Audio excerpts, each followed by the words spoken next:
Hello everyone, and welcome to the latest episode of the Winging It Formula One podcast. It's still me and Freddie. We're very tired, we're very busy, but we've still got an episode this week because why wouldn't we? Why wouldn't you want to listen or watch this podcast? It's a Monaco Grand Prix review edition. I think Freddie was going to say something there, so I'll let him say it. Go on, Freddie. Oh, no, I was making a silly joke, don't worry. I was like, well, I would love to listen to this podcast, was where I was going. So would I. But I don't, because I'm not a narcissist. I just edit it and then pretend to not be a narcissist when I actually am. Yeah, I've announced my Eurosport job, so I guess that's news, isn't it, Freddie? Yeah, that's amazing news. That was for me to say. That. You said it. I was going to do a whole thing at the end. I had it all planned out. Oh. But anyway, yes, guys, Nigel has got a job at the Eurosport website. So he's going to be writing about everything under the sun in sport. And if you've followed this podcast, if you followed Nigel, if you've not followed Nigel, because you're not creep, and you just know who Nigel is, you'd know that he's just an oracle. And skiing, snooker, bloody ice hockey or something ridiculous. Nigel will know everything about it.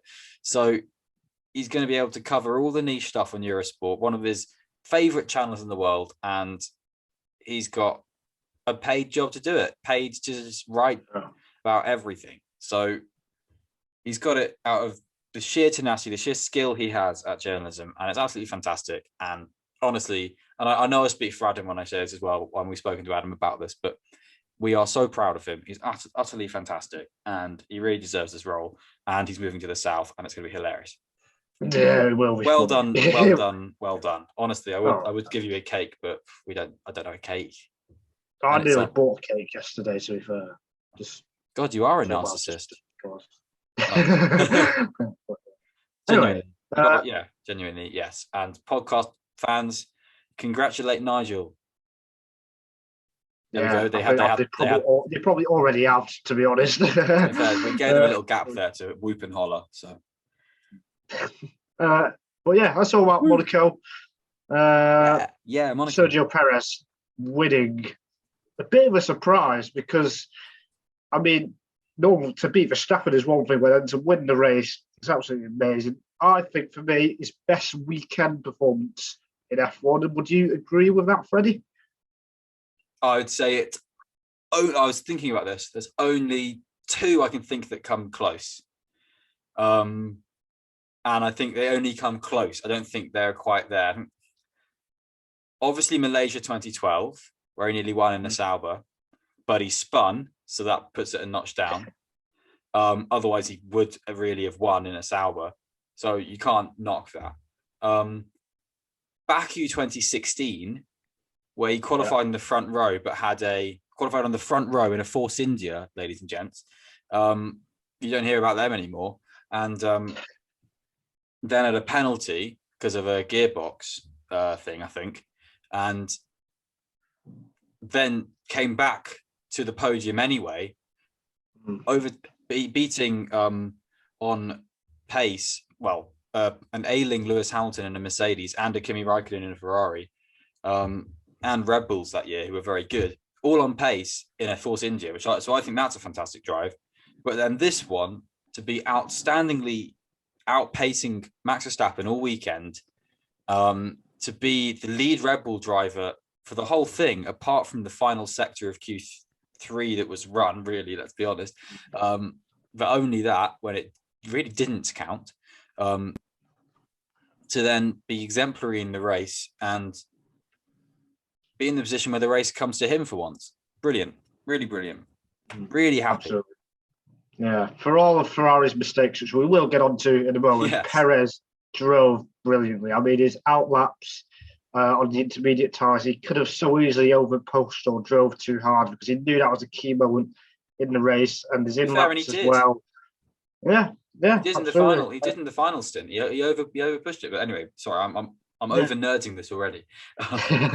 No, it's fine. But I think every single session, I think in the weekend, he was faster than Verstappen. And to do that against, who for me is still the guy to beat, it's just outstanding. And to do that at Monaco as well, which is a proper driver's track, probably the driver's track of the whole calendar, it's just amazing. And especially after Spain as well, when he had to move over and because of the team orders. But all year he's driven really well, and so he deserves this win. And he's right in championship contention if Verstappen has some bad luck or if he continues to perform like this, because now we know if Verstappen is slightly off it, which for the first time in a long time he was, Perez is going to be right there to pounce. And for Ferrari, that's a massive, massive danger for them.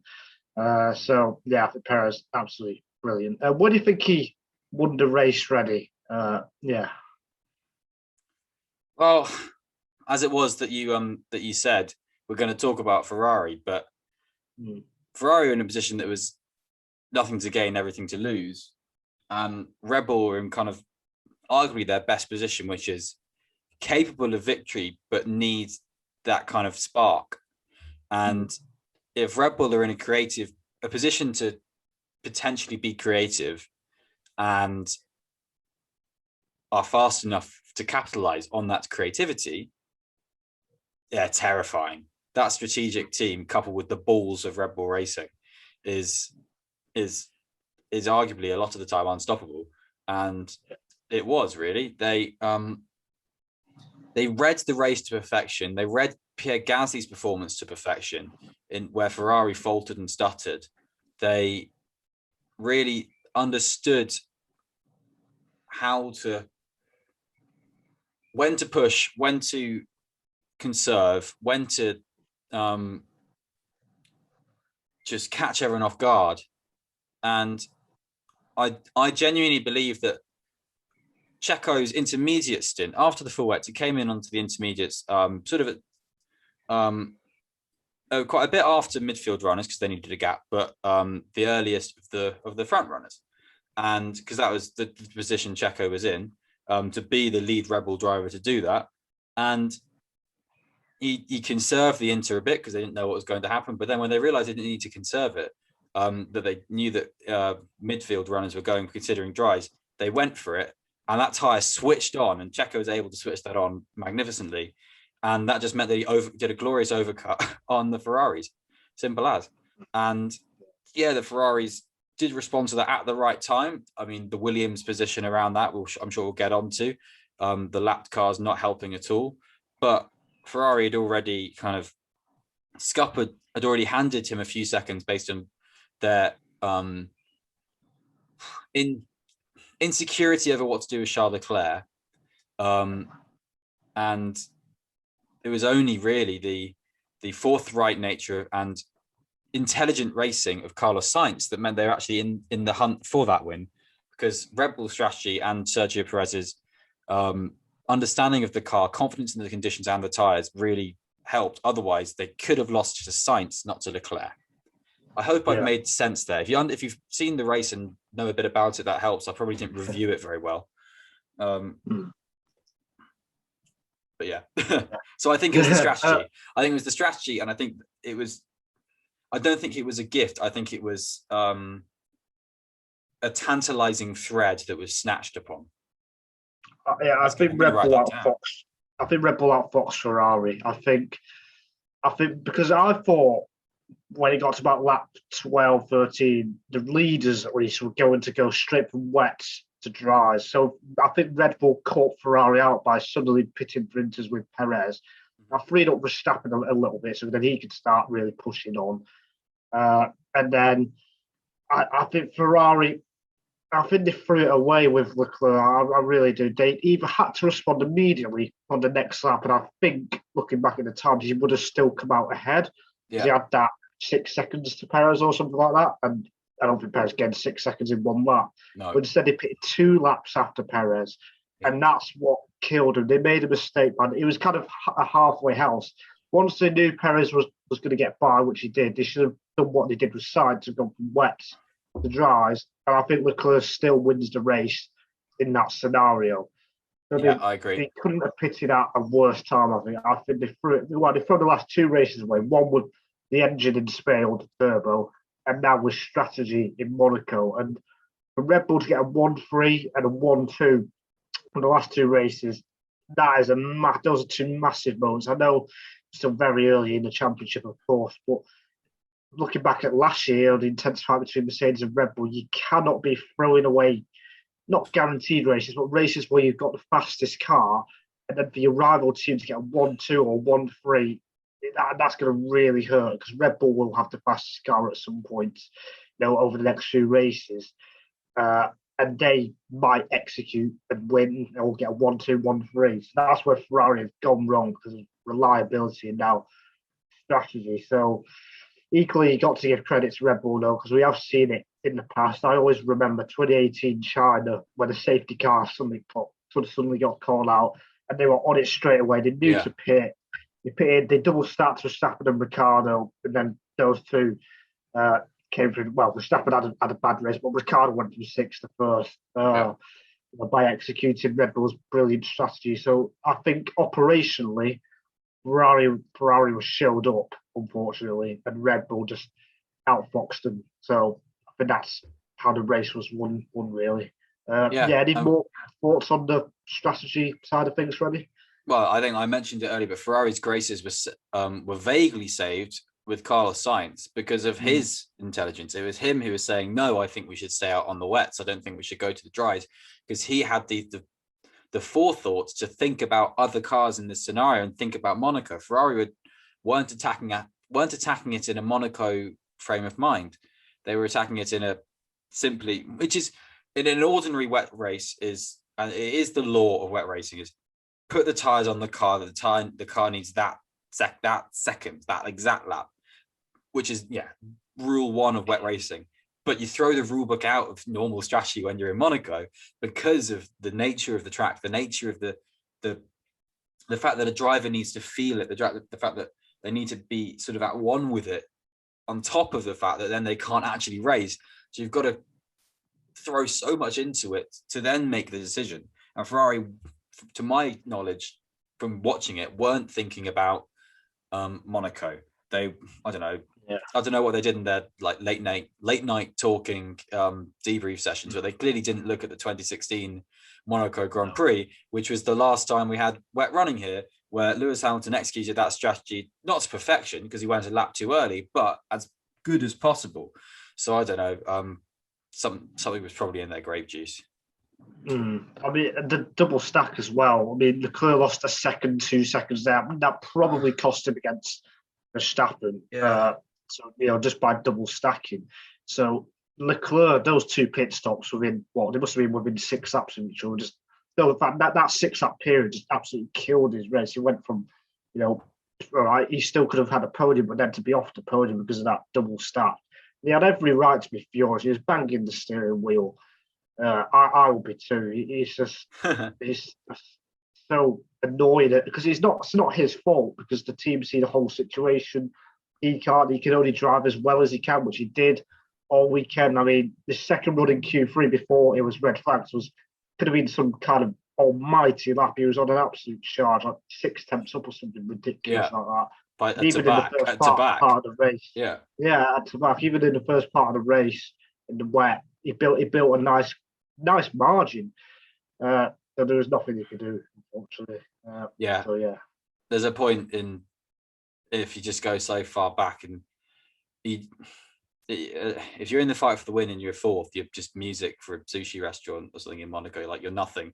You just honestly just music to the people watching it, and like it just becomes pointless in a way. I mean, it's not pointless. He got 12 points, but it's 12 points in relation to 25. I mean, you could be sat at Harry's house just having a chill at your mate or something, but no, he's got to drive around in circles now thank God it was a time limited race, really, because otherwise, it would have been absolutely hemmed up.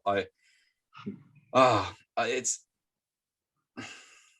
such a hard one for him, isn't it? It's just, it was taken away from him because he drove exemplary. And the last two races has been taken away, hasn't it? Yeah, it is. And the one criticism I would have, I mean, I don't know, I haven't studied this in depth, but I mean, from people who are cleverer than me, who do kind of look at team radios and things like that, there wasn't that kind of discussion from Charles Leclerc to his engineers and that kind of strategy perspective that Sainz was having. But I don't know that. But equally, the Red Bull drivers, I don't think they were speaking to their engine. They just kind of listened, right, box, okay, I will, kind of thing. takes us back to Sochi last year with Lando Norris, where they were putting the thought where they should have had so much more information than Norris. Obviously, they should have. McLaren were saying, "Well, what do you think?" And then it was obviously the wrong decision. It's kind of like there's sides of it for that kind of thing. So I don't know. I think Sainz is extra special when it comes to kind of being able to read the whole race from his cockpit, to be fair. So I think that's that backtracking on my own, putting a bit of daylight on it, backtracking on my criticism really there. Yeah. And yeah, I think the key thing, well, let's move on to Max Verstappen, who did finish third, didn't have the best race. But I want to talk about him going over the white line, or allegedly going over the white line, I should say. Yellow line. I think he should have got a 5-second time penalty. And I'm surprised it wasn't even investigated in the race as well. But looking back, he definitely crossed the line. So I'm surprised he didn't get a penalty there. What your thoughts, Freddie? We discussed it at the time, and I suggested it was because he was on slick tyres on a bumpy, wet bit of track, and actually the car control was still magnificent. You think he was turning for Leclerc. I've watched it again. He wasn't actually. It was a save. And so I kind of think from that side of it, I look at it and think that's the kind of benefit of the doubt the stewards should enable, in my opinion, if they're cutting corners. But also, it turns out there's an event notes kind of thing. There's a change in it in the stewarding code, which is it sort of amounts to the fact that it's kind of whole wheel over the white line rather than sort of a bit of it over, kind of like rugby compared to football seems to be the way it's kind of been interpreted for the ball line out throw-in kind of procedure, that kind of thing. And if you know about rugby and football, you'll get that. If you don't, tough. And it did look like he crossed it, and I hate the rule, but yeah, you know what? I think probably, but I'm glad it didn't, just because I hate the rule. So it's a different thing. I get the rule. It should be simple though, shouldn't it? It should be if you go over the line, or if you touch the line, you get a penalty. If you don't, precisely. You don't. We've seen it already with safety car lines in Saudi this year. Like that's something that should have been decided immediately and wasn't. And with Sainz and Checo in that instance, for third and fourth, it wasn't decided until post safety car period, which we had a discussion about on that pod. So I hate it, but whatever, I don't care. I just think you slightly use up a tiny bit of fortune, I think, the staff for that, because for me he did go over the line and he should have been penalised. Oh, he did have fortune because he was realistically the fourth fastest driver. He wasn't the little freak he usually is. So yeah, he was promoted a position and so on, but I don't. Yeah, I mean, Ferrari obviously protested it, but who knows? That was just to cover their own backs.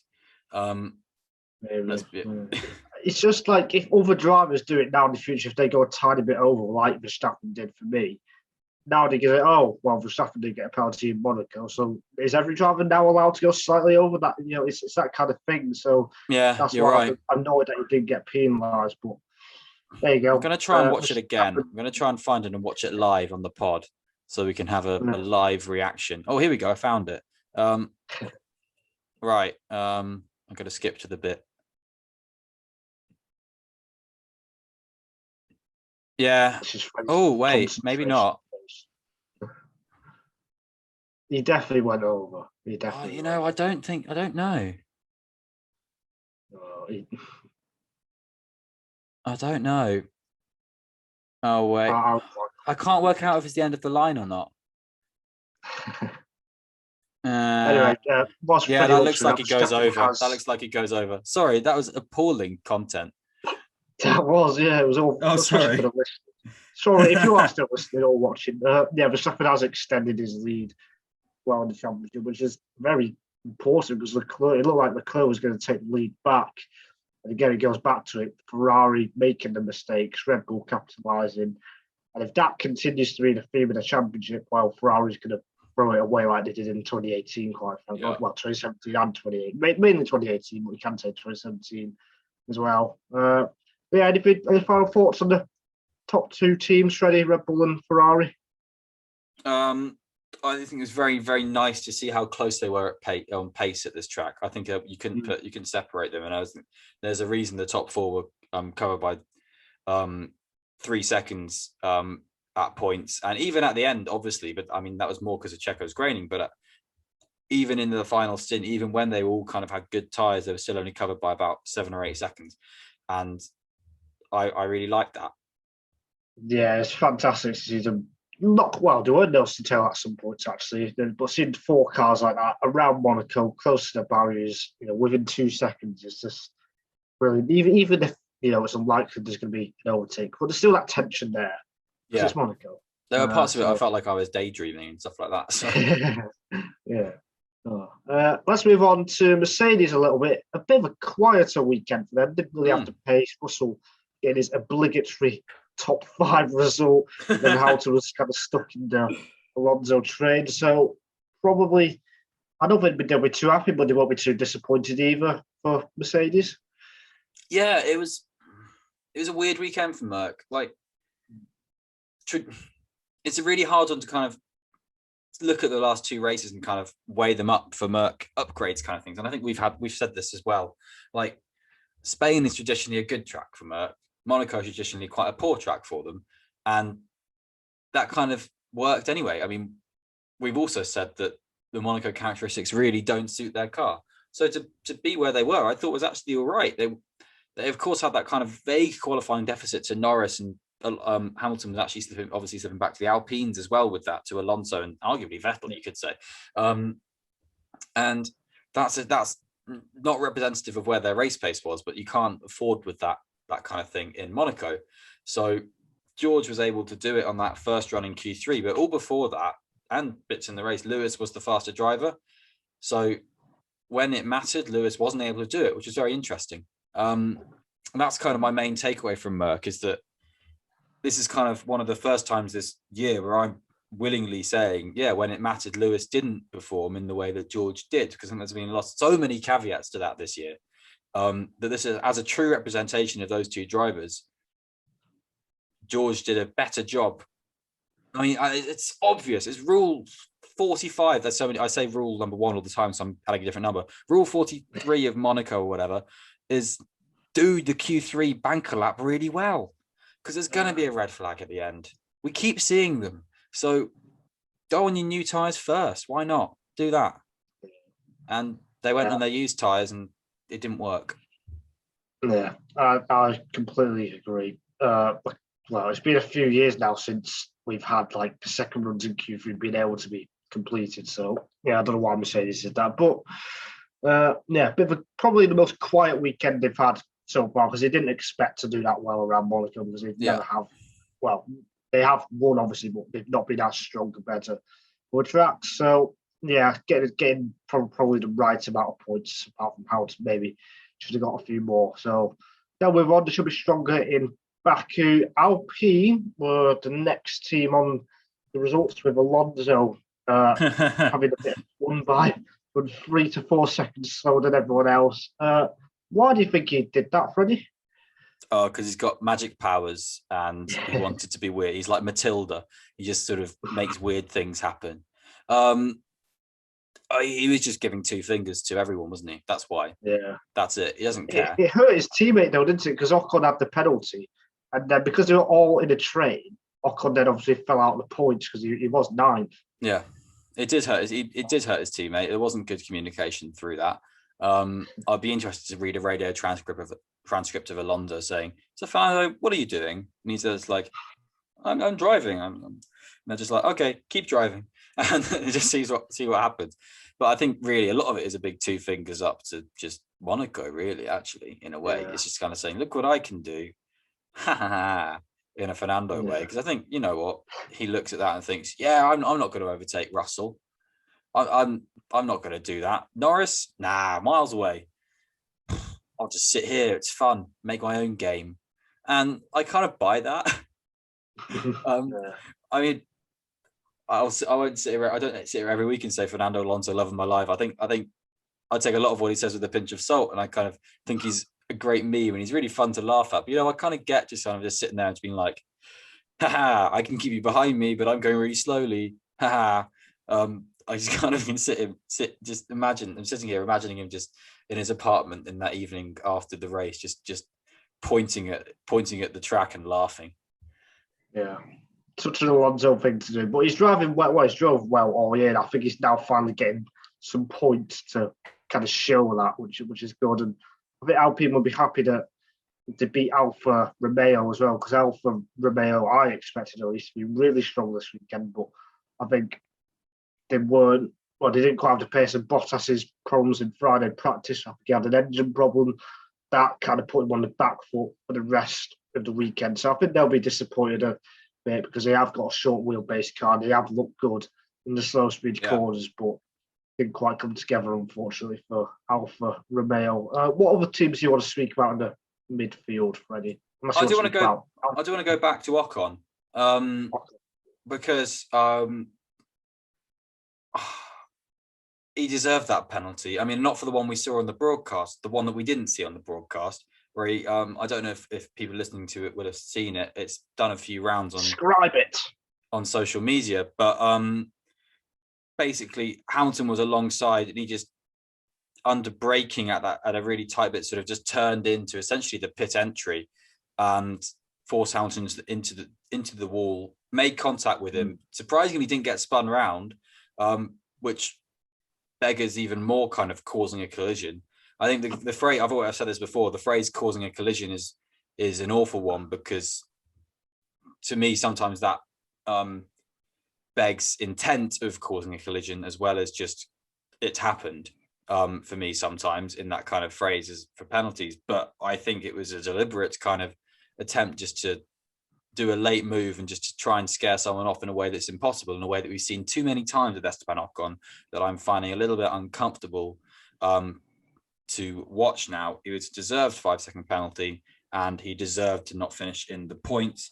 There's no way him and Lewis Hamilton are boyfriends after that, because I think if I were Lewis, I would be terrified to put my nose up there anymore. I'm surprised he did it more than once, to be honest, because there could have been some very severe crashes in a faster track where Ocon isn't afraid to do that kind of thing. We saw it in Saudi Arabia a lot this year. Even with his teammate, he was doing those kind of moves. We know his history with Perez when they were at Racing Point and Force India together. So, tut, Esteban. I'm not very happy with you. Yes. Yeah, I think it's kind of like how Verstappen was perceived 5 or 6 years ago. Verstappen never did anything that worse. Yeah, that's what Ocon's kind of getting into as well, still doing it now, basically. Yeah. So he's got to get out of that habit. But of course, we want to see drivers attacking and being aggressive and shutting the door, but I think he has overstepped it a couple of times this year, like you say, Freddie in Saudi, and now with the Hamilton move that wasn't on the live broadcast. So, I think the penalty was fair as well. I think the team should probably advise him just to watch out a bit, I think. But we'll see. I feel like it's, and I love Esteban. He's a fantastic driver. He's really fast and he's really determined. But you do get the impression that saying those kind of things to him is a bit like talking to a brick wall. I think we've seen it through his mentality a lot in a lot of things and a lot of interviews and a lot of I really Drive to Survive as well, where it's kind of like, well, it's not my fault. Checo tried to kill me. It's not my fault. I didn't do anything. He just shouldn't put his nose there. That kind of thing. He's got that kind of mentality of I'm the right racing driver. He's not like, I don't know. He needs to be beamed to a satellite or something to kind of change his mind. And that's something you get if you're going to the cinema. Like that's not gonna happen. So I just get I feel like it's never gonna happen really with him, actually. And I find that hard to say about anyone else, but I feel it's a losing battle to try and change that desperate racecraft. Possibly. Yeah, that is an interesting point of view. I mean, if he has a couple more clashes, then maybe other people will kind of see that point of view. But that's something I've never really thought about, actually, about if he will change his, I guess, racecraft style. But it's an interesting one. Let's move on. Sorry to get you all philosophical. No, I've never really thought about Ocon being like that. But you are right. There are lots of examples from the last 5 years. being quite aggressive. So, yeah. Anyway, whilst I think about that later on, we will speak about McLaren on the next podcast, whatever that is, but kind of in more detail because we don't want to overwhelm the podcast with Ricardo, Norris stuff. So we will get onto that. Haas didn't score any points again, but Mick Schumacher, thankfully, was okay. We saw a couple of big crashes at the weekend at the swimming pool chicane, but the Monaco Marshal was absolutely brilliant. The Tech Pro barriers as well did the right job. So credit to them. Any thoughts on the kind of crashes that we saw in the safety aspect, Freddie? I think Mick's crash was absolutely terrifying, the way it was strewn across the swimming pool exit. But it was a relatively minor accident. The car absorbed so well. The quantity and multitude of Tech Pro there made it a non-event of a crash, really. But the sort of collision with the wall, the ripping apart of the chassis, really made it an event in Haas's bank account, which is really unfortunate for them. In 7 races, it's the second huge crash for Mick. It's countless for the number of kind of little crashes, if you want to call like that collision with Seb in Miami and stuff like that, if you want to include all of those in there as well. And you know what, Haas are laying down a few markers for him now. And I said this, and you've said this, and we've had this conversation about Mick's form. I think that will also be brought up in our next week podcast where we talk about driver form, because it is getting to that kind of point where, okay, we've had the first few races grace. Now we look at your form and realize it's not very good. But really, it's a Monaco crash. You do have to take it with a pinch of salt. Monaco crash in the wet is going to be what the size of a pen offline, and that's going to have been what's caused that crash. So I do have sympathy for that. It's not nice though. Yeah, it's a small mistake, big consequences kind of thing. Looks like he dipped a wheel, dried tyre in the wet, and that kind of sent him round, unfortunately. Passenger. I think the only other major talk point is, the major talk point we're going to finish with is the start. The start procedure. Now, it was something to do with the lights not working, I've read / Yes. Stormy conditions, let's say. What have you heard about it, in case people haven't heard? They just basically, the rain poured and they just stopped. They glitched and wouldn't work. And, that's kind of fair enough. It's a good reason to not start the races, because the start won't work. I don't know why we weren't told that at the time and why it's kind of trickled out. I don't think it's embarrassing if you said at the time and you say, oh, it's all gone a bit mad, because we all have to turn our phones off and on again, that kind of thing. F1 cars break down all the time. So you know what? It's fine for F1 to have a mistake in that regard. So it's the multitude of consequences of so many other things that people get annoyed about. But you know what? That's fine for the start lights at a street track to not work very well. Yes, they had worked in the morning and that kind of thing for the F2, and they'd worked for the Porsches and stuff. So really, it probably could have been a pretty quick fix if they'd said what the issue was and hadn't had to kind of hush it up. They could have publicly looked at it. But it kind of got the impression they were sort of just trying to be like, oh, no, oh, maybe, oh, thank God it's raining. We can do a safety car. And, I kind of feel like there is a bit of, there's two sides of the coin. Like you can't constantly have a press officer in all of the meetings to relay everything, but you're not at a club racing event anymore. You're at Formula One in Monaco. So you can't just leave everyone sitting around in the dark when it is fine. Really, it is.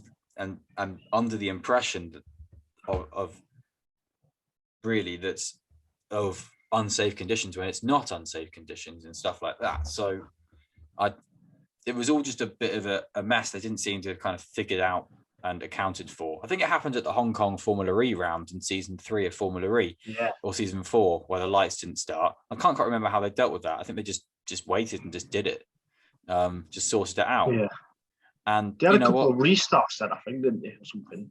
Oh, I can't remember. It was a weird race. Anyway, Was that the one where Sam Bird crashed in the pit lane and still won? I can't remember.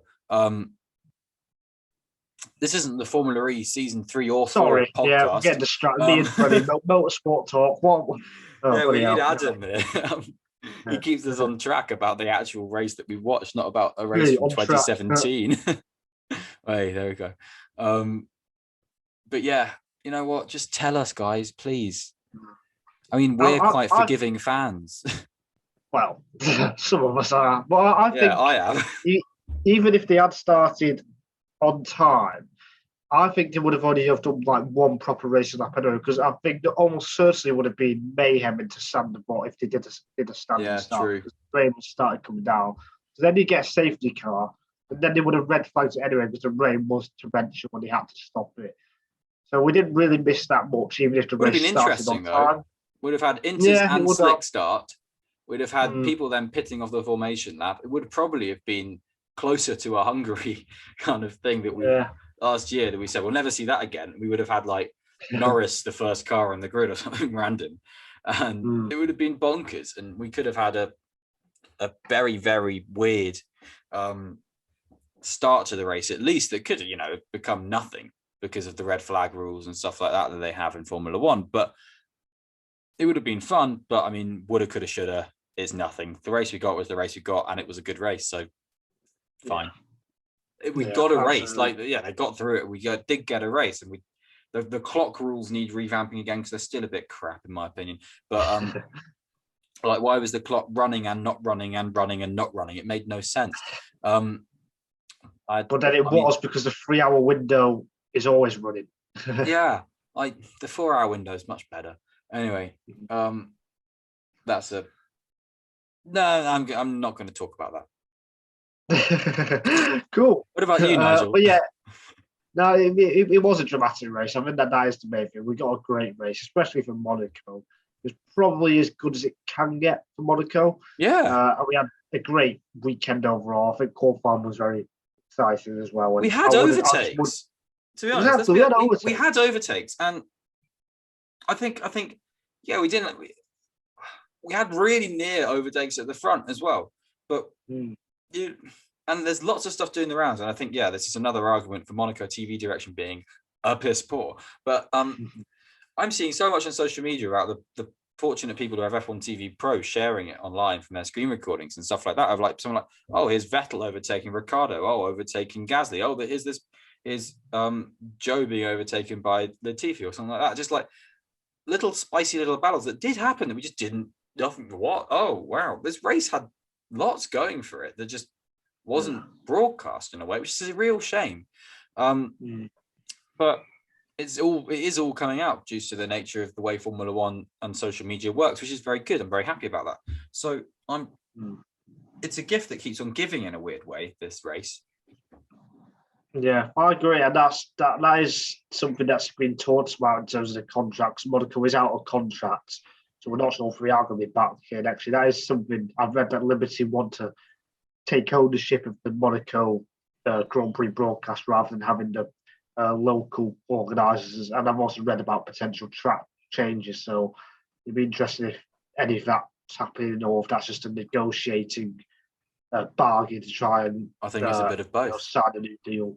Yeah, possibly. But yeah, and that is the last kind of thing, Freddie.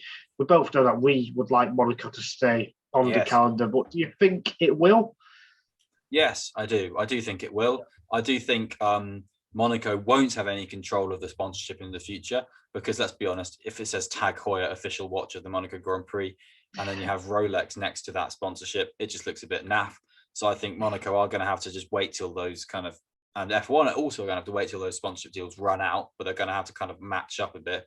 And I do think this sort of ancient rule contracts regarding TV rights just need to be kind of dealt with because let's be honest, it's just a hangover of the Bernie era. That's kind of just Bernie's just saying, oh yeah, we can't ship the TV stuff to Monaco, so we just have to let you do it. Nah, they can do it now. They can just put it on a hill. So even if you can get all those paddock things to Monaco, you can get a TV 10. You can. You can get a tent to Monaco. That's a great way to finish off the podcast. A tent to Monaco. My thanks to Freddie for joining me as usual. Well, thank We you planned it, for hosting me. of course you joined me.